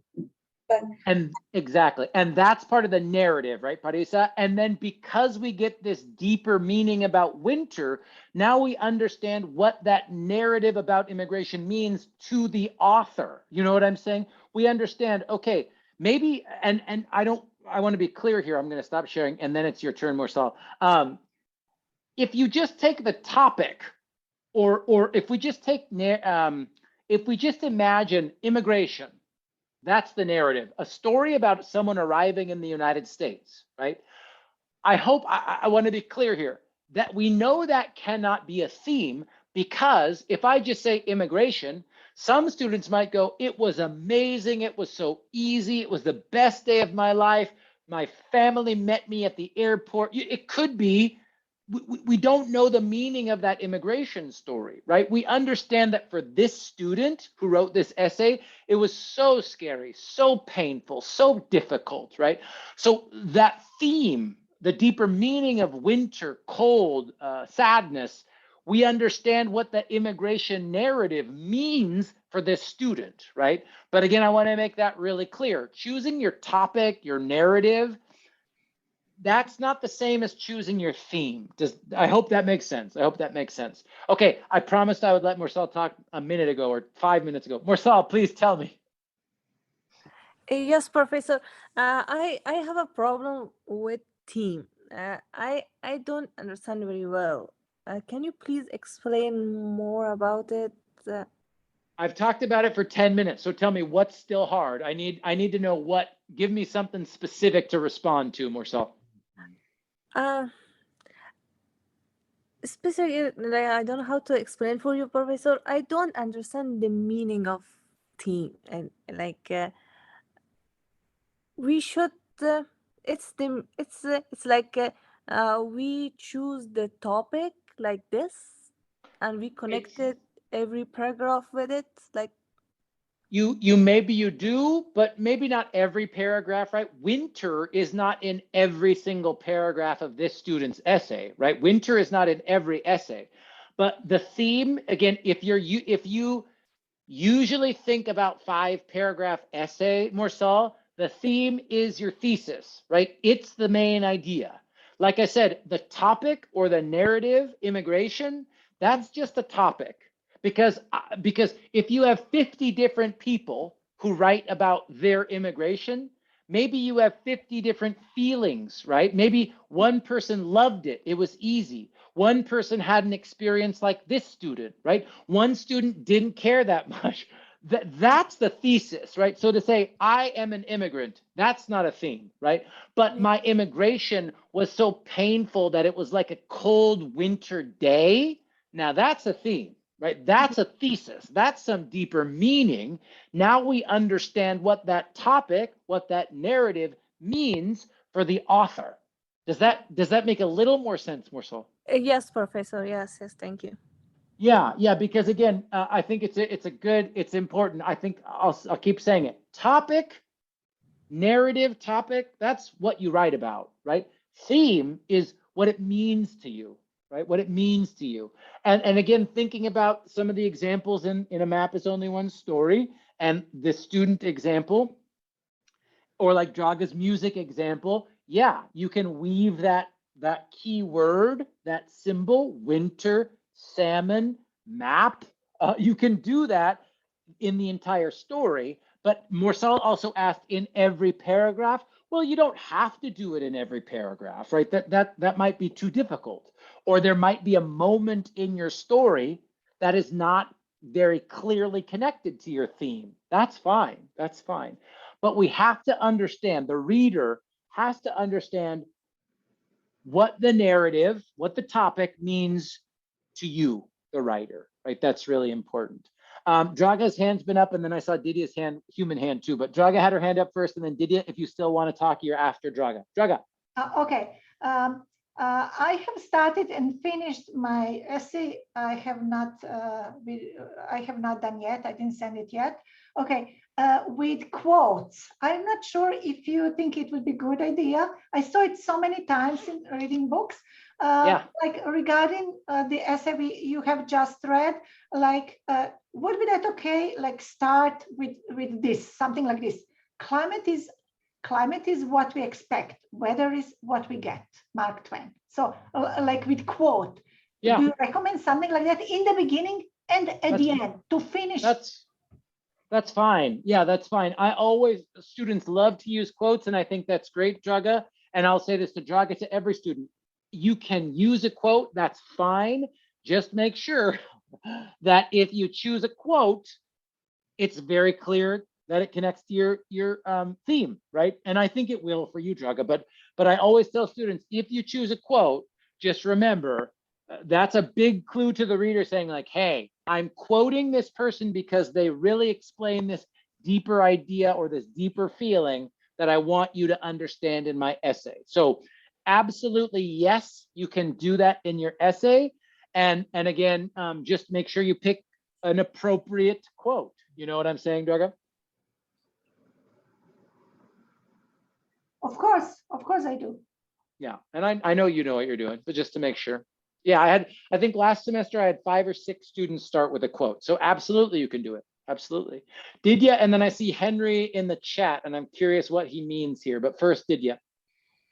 No, only to try to explain a little more what you're saying for my colleagues, if maybe they don't understand. Is for example, wedding. How do I feel during my wedding? If I happy or sad or nervous, and I have to describe that. This is the theme, right? And for example, if I am talking about migration, if what sadness or happiness, what do I feel during this process to immigrate to another place? This is going to be the theme, and I can try to let in during my writing. What do I feel during that process? This could be the theme. I am right? It could. Now, maybe this is connected to Henry's question, but now you start to understand, hopefully, how, okay, all these things go together, right? That's why when students are like, okay, so Do I have a theme paragraph and a narrative paragraph? Well, it's not that simple, right? Because I thought, I felt, I said, that might be part of your description of that day, right? Maybe you're just saying, maybe your theme is about sadness, but you're going to write about, at that time I felt excited, but I didn't know that it would get more difficult, right? So sometimes, like Henry's saying in the chat, I cried. I would say, especially like Henry's example in the chat, I cried. That's what happened, right? That's what happened. If the theme of your story is hope or happiness, you could still have a moment in a happy story where I cried, right? That still might be part of the narrative, right? And so yes. So did I explain that, Didier, or make it worse? I made it worse. Yeah, no. we'll look at another Yes, I example, understand. because, well, I'm happy because that question, even underneath that question, to me is, how do I make sure that the reader understands what my theme is, right? How do I include information in the narrative to make the theme clear, right? I think that's kind of that's connected to your question, I think. Yeah. And I think I think the easiest way to say that is make sure that you know that your theme is connected to the story you're telling, right? Like that's because if you know as the writer, then you're going to include those symbols, those deeper meanings, so that even if it's a happy, let's say it's a happy story about hope. Well, maybe there's a moment in the story where you're feeling scared and you cry, but that one moment will not make the reader go, oh, now this is a really sad story. They'll understand, okay, that's just a moment in the story. That's just a moment in the narrative. And that one example of I cried that night, well, that doesn't mean, and this is a very sad, this is a really, really sad story, right? So that's what I don't want to just say it's always that simple, right? If you write, I was so happy, that means you have a happy narrative. Maybe it depends on the rest of the story. You know what I mean? It depends on what happens in the rest of the story. And I feel like that might be what Henry was talking about too. Rahimi and then Parisa, please keep Rahimi first and then Parisa. And then we'll look. Yeah, please. Okay, Professor. My question is about theme. Just you said my immigration was painful. It's a theme. It's a sentence theme. Yep.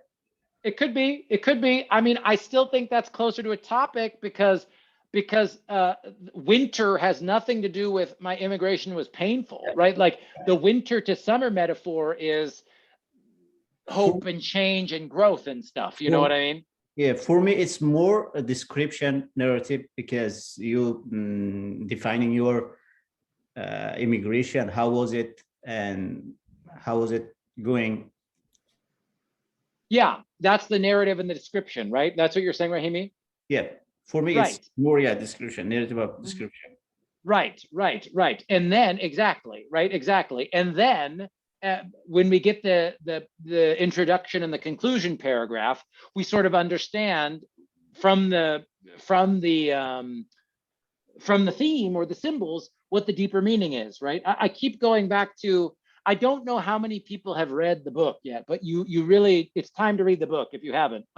Again, like the story, I know many of you have, but if you haven't, the story about the salmon, we could say, oh, it's just a narrative.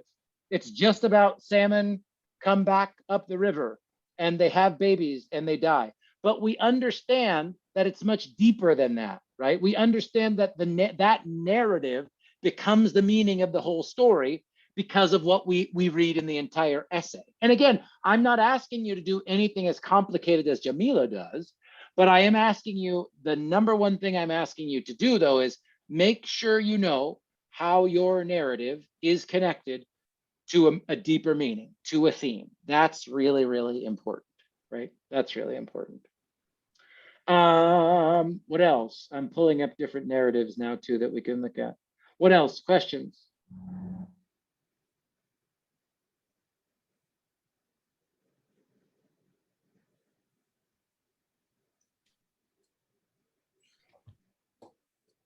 Parisa.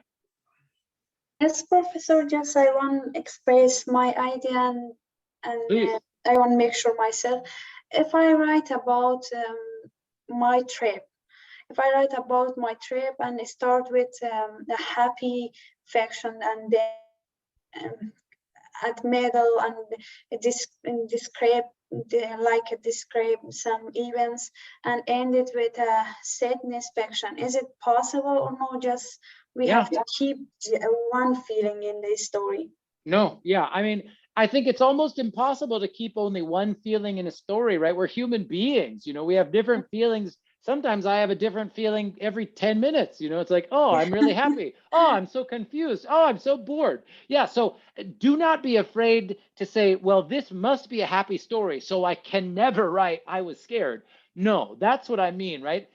As long as you know the deeper meaning of the story you want to tell and it's clear, then the rest is going to make sense, right? We'll understand. We'll understand. Okay, thank you. Yeah, great question. Anything else? We probably have time for me to show you one more, but any other questions right now before we just look at another one? We ready for another one? They're like, yes, Jeff, we don't know what we're doing. We're scared. I'll say it again. We'll do a deeper, Henry says thumbs up. We'll do another one. We'll do a sort of deeper analysis of the story, another story from the book next week, but I can't stress it enough, you guys. I cannot make you read the book. I cannot force you to read the book, but if you don't read it, this essay is much harder if you have not read examples. You got to read at least some of them. You know what I'm saying? Okay.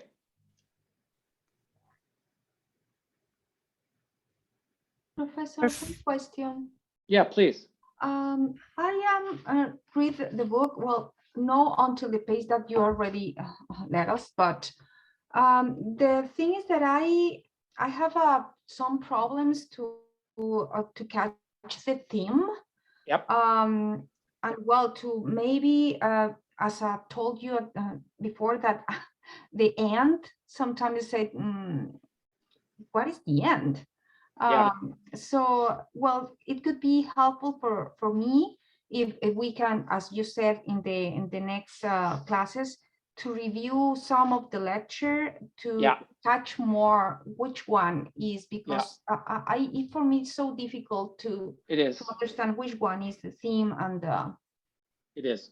Yeah, we'll look at a essay. We'll look at one of the stories next week, because hopefully by next week, again, I ask you guys to read the book in 3 weeks. So next week, I assume that people have read every story.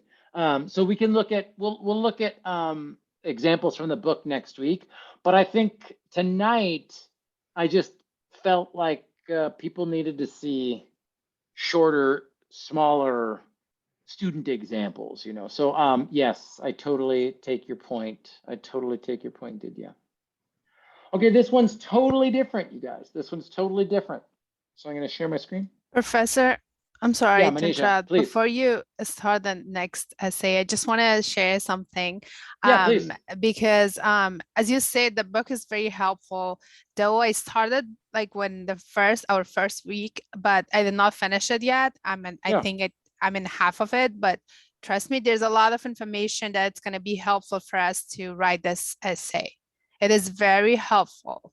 There's a lot of detailed information. It's gonna, what your explanation and also plus book, it's gonna be very easy for us to I know it is not easy. It's still but hard. I think it's still it is hard.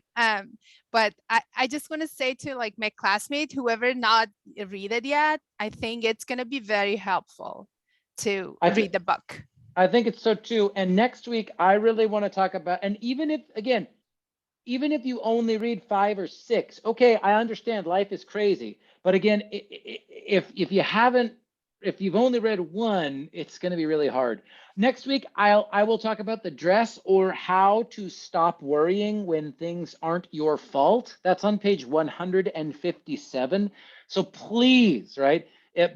No matter what this week, Read The Dress and read How to Stop Worrying When Things Aren't Your Fault. I don't know which one I'll choose yet, but I will do one of those two stories next week. Okay, so please, please, please.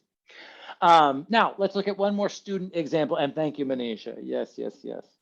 Okay, one more example here. Same thing, student name, my name, class title, and the due date, just like all of your MLA formatting for any assignment ever at US College. All right. And remember, forget about grammar, you guys. This was a lower A essay, but this student also got an A for the final draft when they submitted it. Okay. Should I continue challenging my weakness? Some people were talking about something in a meeting which I chaired, but I was embarrassed that I couldn't understand the details. I couldn't engage in the discussion. Usually I just said vaguely, "Thanks for your great input. We will follow up later." Such a situation has happened many times since I internally transferred to the US site of my current company. Even though I spent many hours per day learning English, this situation still seemed there. I got frustrated again and again. Maybe my efforts were not enough. Probably my learning method is not correct, or because of less confidence. Sometimes I question myself, should I continue challenging my weakness? Is my decision to move to the US correct? Why did I use the word continue? This story should be told from that time when I was a middle school student. It was 1993. I was 13 years old. In general, students start learning a second language from middle school in my home country. Majority of middle schools teach English. I have less understanding about why I need to study a second language, and neither does my dad. He just thought a second language is only a requirement from school. Nothing would be useful. So he made a decision to send me to a school where they teach Russian instead of English. Why? He said, studying Russian would add 10 in the score of the high school entrance examination. It could help you be qualified for high school. In fact, I passed the examination of Tier 1 high school with a high score and without using 10 additional credits. I successfully went into high school where I was taught Russian continuously, but not English. In 2000, I was admitted into a top 2 university in China. Then the first setback in my life came during the whole journey of university. Because of English, I lost opportunities to continue my master or doctor program. I was even disqualified from many top companies in my major field. My classmate, who was studying Russian like me, also had a certain impact. I started realizing the selection my dad made was significantly impacted my career and life. I could understand at that time when China was just beginning to reform and opening, not everyone had insight about the significance of English as a worldwide language. I could understand why my father, who did not experience university, was not confident about me. But I did not agree with his strategy, thinking of selection between short-term benefit versus long-term objective. My father sometimes talked about why he did not go to university. He thought he was influenced by his father's principle that education wasn't useful. But I wanted to tell him that when we are adults, we own our life. There are many opportunities for continuing education. I was lucky because a Taiwan semiconductor company gave me a job offer. I really appreciated that the company opened a special path to me because I did not meet their English skill requirement. In the beginning, I spent some time learning words and writing English reports. It was not as hard as I expected. After 4 years hard working, I gained credit and trust from top managers. My salary and grade increased fast. I found many new friends there. My life was happy and smooth. I could imagine my career is bright if I stayed in my first company. However, I decided to jump to a US company. Why did I use the word jump? Well, because even though I did hard preparation, my English skill still wasn't qualified for their requirement. I was very afraid to use my limited words to talk with the interviewer. Eventually, I was lucky again because I got an offer which I did not believe. In the first few years in the new company, I was under a lot of pressure and felt frustrated. I could not understand what the trainer said. I was very nervous to do the presentation. I was unable to engage in any discussion in some meetings. Survival was my top priority. If you ask me why I moved to a situation where my weakness got challenged, maybe I just paid more attention to growing up opportunities. I also believe no challenge, no grow up. After a few years, the situation changed. I became a more and more experienced person, and my English certainly improved. I was promoted to engineer manager. I gained trust from my top managers. My team members supported me very much. Life treated me well. I have 2 lovely daughters. My parents and in-laws were living close to me. I also found many good friends there. I still remember that day when the whole team gave me a farewell party. My direct manager said if I could stay, he would be so happy that he would even dance. I could not forget the video my team member made for me, the flowers, gifts, and someone's tears. Yes, I made a big decision to move to the US after around 10 years. If you asked me why, I might tell you because of my dream life, because of growing up opportunities, because of the new environment, which I was interested in. Meanwhile, I still believed in no challenge, no grow up at that time. But now, sometimes I even ask myself, should I continue challenging my weakness? Why did I not stay on my strengths? April 1st, 2019, my family and I arrived in the US. Something was exciting, a beautiful city, fresh air, blue sky, friendly neighborhood, and nice teacher. One day, my first daughter, who was 7 years old, an optimistic and confident girl, cried because of the pressure of the new school environment and language gap. My second daughter, who was 4 years old, was crying for a month in the beginning of daycare. To help them, we sent them a 10-week summer camp after the first semester. It was expensive, but it was valuable. After immersing in an English environment for 2.5 months, their language gap got significantly improved. They were ready to start next semester. Now, I am proud of my daughters who came to the US for 2 years and were selected by the gifted program. I'd like to see their confidence and happiness. I'm jealous of their good memory. I admire their courage in speaking English. I saw how eager they were to study, but for me, that frustrated feeling was coming again and even bigger. I might be just tired of dealing with negative feelings. I still desire to study and improve myself, but this time in a real English environment, I felt the mountain was too big for me to climb. I have no answer for how long and how hard I could overcome the English challenge or how I could speed up. I'm looking for a principle to study to successfully deal with the realities that I'm encountering. Should I continue challenging my weakness? The way I selected was my choice. Whatever is wrong or right, I should continue with enthusiasm and confidence. Okay, totally different essay, right? Totally different essay. And in fact, if we think about the theme, we could say that the theme of this is kind of like a question, right? There's kind of a question that the title is a question. She asks a question at the end of the first paragraph. She kind of has a question at the end of this paragraph. But let's talk about this. What did we notice? What did we think? Anything? Narrative, descriptive, details, or theme? What did we think about this essay? What did we notice? Ideas and questions. It's about don't give up or continue with speed of obstacles on his way. Love it. Love it. I think like when you have a goal, you have to go through to reach your goal. Yeah, Good. step by step, and like she get like goals. She get like she learn and then she move it. Then she move it other country. Like so, like she had like like step by step. She grow up like in many ways, and like she happy. Good. I love that Ina said step by step. I like to show this essay because this is when we think about the narrative, right? What's this about? Well, this essay goes at lots of different points in time, right? 1993. It's not just one day here, but the theme of English and hard work. Should I keep going? My sort of, it's almost like her relationship to English, right? The theme is kind of how she feels about English changing.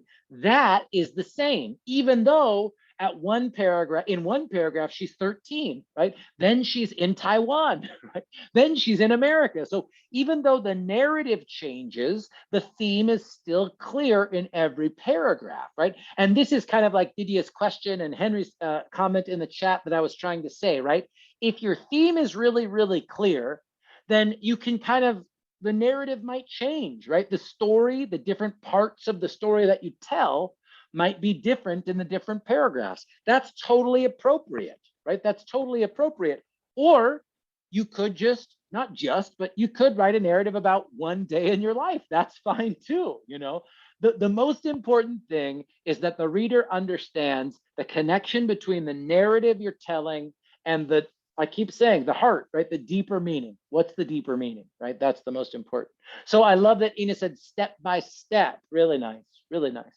What else? Questions, ideas, grammar? There's some major grammar stuff we know, but don't even worry about it, right? Other than the narrative, the description, the theme, what else did we think or notice here? But I think like she write very interesting, like her essay, like very like, you know, not boring, like many points like of like they have like people and ideas how you can get like, you know, like if you want get something and if you feel it, like you can do it. Cool. I love that Ina thought that the narrative was still interesting or there was some connection to. I think that's great. I think again, when the narrative, when the meaning of the story is clear, then readers find it interesting. And this is like Didier was saying too earlier. When you get to the end of a story in the book and you're like, what was that story about? Those are the stories we don't like, right? Because we're kind of like, I don't know what was the theme, who cares? I saw Candy, then Manisha, now Draga. So Candy first, then Manisha, then Draga. Candy, please. Yeah, Professor, only is clear the timeline and is right first person, and I think is really good paragraph. Hey, so you enjoyed this one? Yes. Good, good. Yeah, and again, a good mix, right? Here, this is not really one, you know, she starts kind of with a story about a department meeting or something, but this is not a lot of specific details, right? But that's really different, right, than when she's leaving her company in Taiwan and she's talking about, this paragraph I think is great for descriptive detail, right? I still remember the farewell party. My manager said if I could stay, he'd be so happy he would dance. The video they made, the flowers, the gifts, someone's tears. I love this essay for lots of good descriptions about what it looked like, right? What it looked like or felt like that day. Manisha, please. Professor, I just want to add here that this one even was more interesting, the first one for me, because like, as you can see, like the writer tried to like explain or repeat the title even in the middle of the essay and every like not every paragraph, but she just wanted to make sure that why she is writing this. You're right. The way she put it in, the way she explained it, and the way she didn't want it to for the reader to forget what is the main reason of writing this essay. I really like about it. Good, excellent. Manisha's right. And now again, Draga's next. But again, hopefully you can see when Draga says A, B, and C and keep weaving them together, that's exactly like Manisha's saying, right? When she says, she's basically saying no pain, no gain or something. She has bad translation, but what is it? No challenge, no grow up. Yeah, it's kind of like, if I don't challenge myself, I won't grow up, right? So the grammar, whatever, but she repeats this. It's not a symbol here. It's not like the salmon or the map. In a map is only one story. It's like a saying. It's like an idiom, right? So that would be like A or B, and the artist, the writer, keeps using that again and saying it again and again. Now, someone asked, in every paragraph? Well, no, not in every single paragraph in this essay, but we do keep returning to it, just like Manisha said. Yeah. Draga, please. I just would like to tell people something what you told me reading one of my previous essays regarding sentences, that sentences of this assignment are a little bit longer than in previous one. It seems to me I paid attention because I wish to learn a little bit from those two essays. So sentences are neither long, neither short. So it is important because you told me that I would like to share to other people before they do the same mistake as I did. So not to make very complex sentences, but rather short and very, very clear. The other thing I realized that in both essays we could found, and I also included in my essay I'm writing now, reported speech, which is, I think, it brings some refreshments, to, like fresh air to the essay. I think it is really good to add maybe a few times some important questions you ask ourselves, or maybe somebody else ask you, or you ask somebody else. Yeah, so I think it is also important. And I see that you just quoted, I cannot find it now. Yeah, let me zoom out. Proverbs, like Proverbs, to tell something very wise, to learn something. So to have a message for others, not only to explain our situation, or through our situation, to tell people something to remember through 2 words, maybe. Right. Yeah, something like that. I think it's a good, like spice, like bring some spices to your meal. I love it. Good taste. Yeah, I think what Jaga's saying there at the end is is adding to what Manisha was saying about how do we repeat a word, an image, or give that flavor, right? How do we give some extra flavor to our writing? And when Draga says reported speech, you guys, she's just talking about he said this, she said that, I said this, right? And if you notice, in A Map is Only One Story in this book, it's almost impossible to tell a narrative without reported speech, right? Because that's part of what happens. That's part of the events, right? And I think I said this both 2 weeks ago and last week. One of the easiest ways to get descriptive details into your narrative writing is to say, yeah, I was in the room with my mom. My mom turned to me and she said, right? Or I was sitting with my sister and I said to her, right? That's all reported speeches. And that's a way, like I've said, if descriptive writing is to help us see and hear and feel what was going on, well, reported speech, dialogue, right? Dialogue is a way to help us hear what was going on, right? Yes, Asha's talking about catchphrases or idioms, right? And that's what Draga was connecting out, and Manisha was saying, right? No pain, no gain, right? What is know something, no grow up, right? No challenge, no grow up. I would say in California English, that'd be no pain, no gain, you know? And this goes back to a little bit to Draga's question about quotes, inspiring quotes or famous quotes. Absolutely, right? Another way to get a good connection with your reader, and again, connection to that deeper feeling, is one of these quotes or idioms or things to add that flavor, I want to show you one thing and then probably have time for a couple more questions.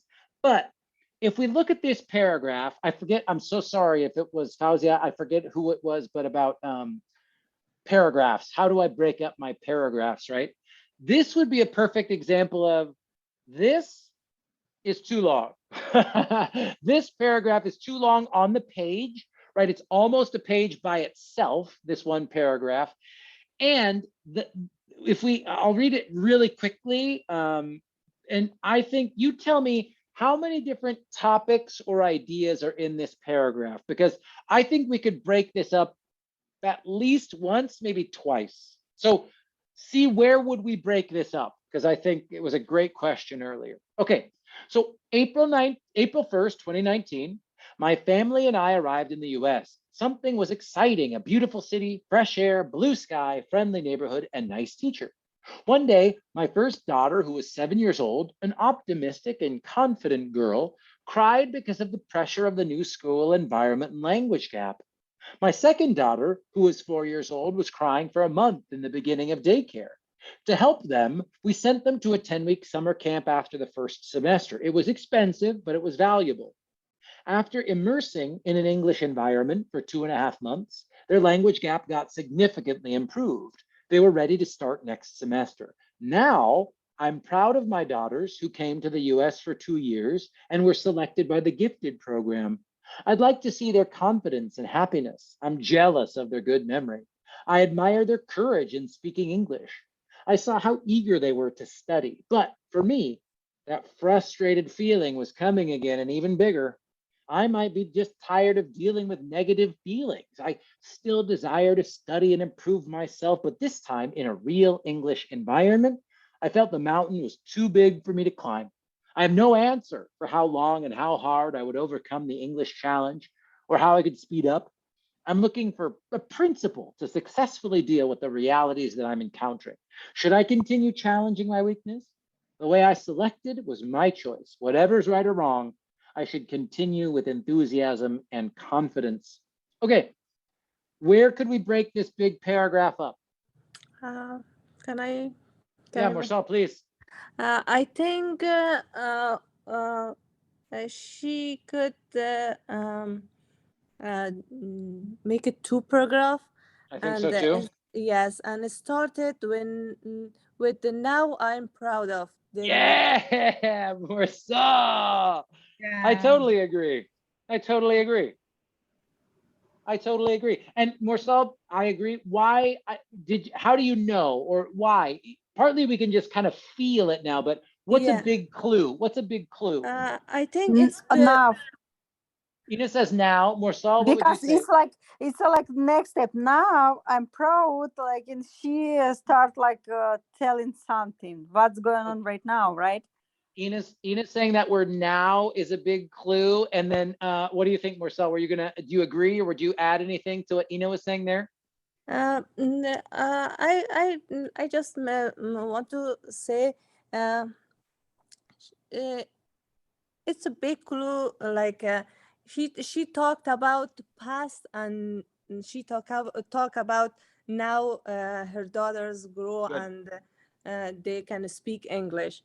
It's Good. a big clue, I think. I love it. I agree. Professor, Good. I think Yes, the other please. clue is because she's finishing the first paragraph, like they were ready to start next semester. That's like it's finished over there in that sentence, and that is going to start with a new paragraph.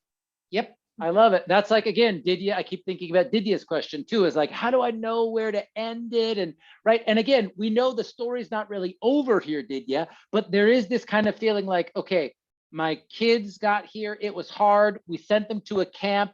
They got better after the camp. Boom. Like that's not the end of the story, but we understand that that kind of is for that little moment, right? There's some feeling of like, okay, what happened after that?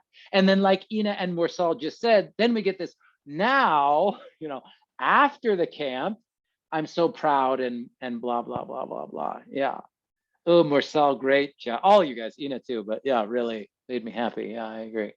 And that's what I mean, right? Like, is there one perfect place to start a new paragraph here? I don't know. I mean, even this, right?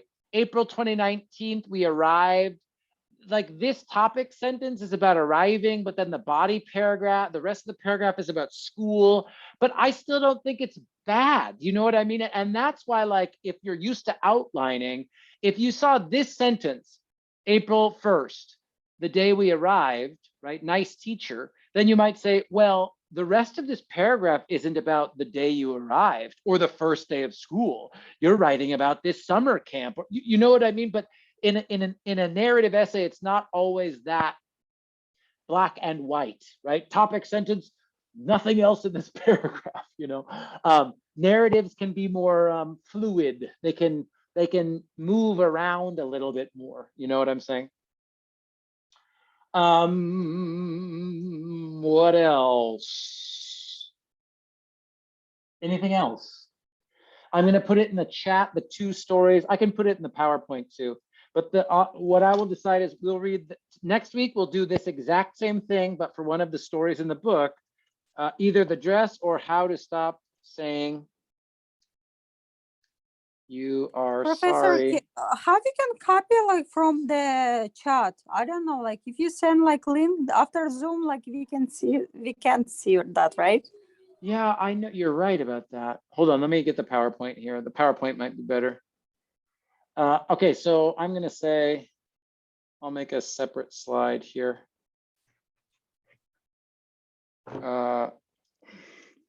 Read the dress and how to stop saying sorry when things aren't your fault. That story is fantastic. How to stop saying sorry. It's fantastic story. People usually love that one, Draga. I agree. People usually love that one.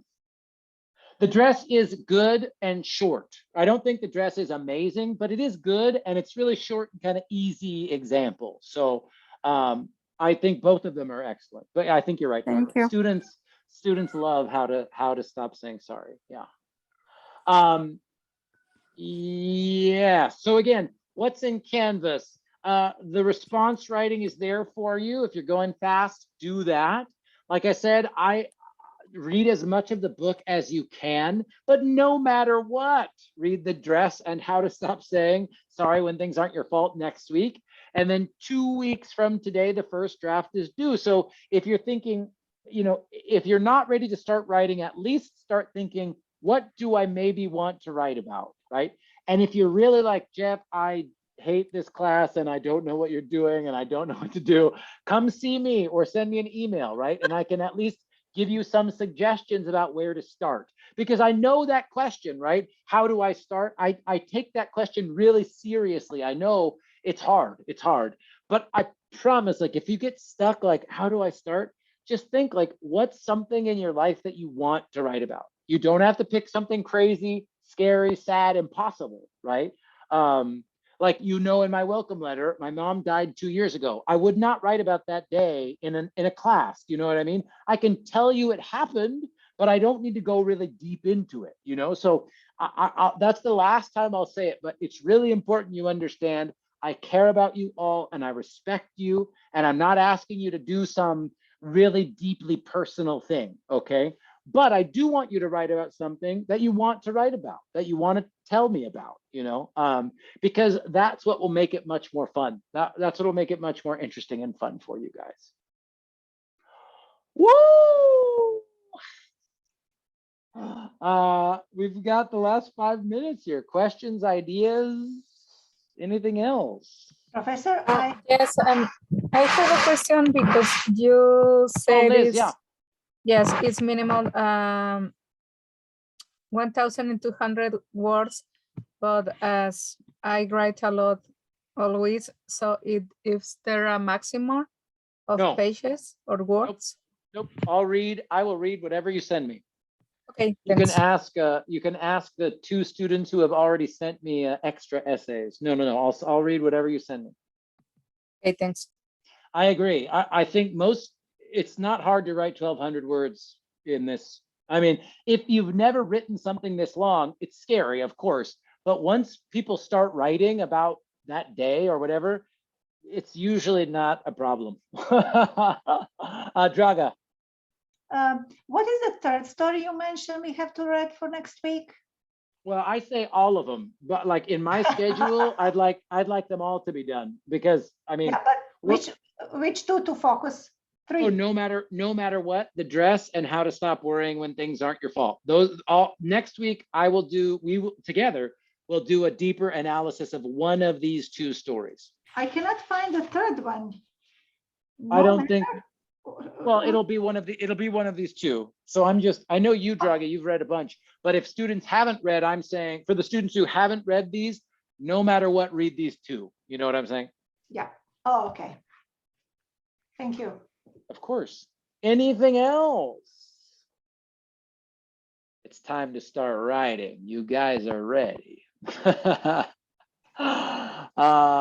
Thank you all.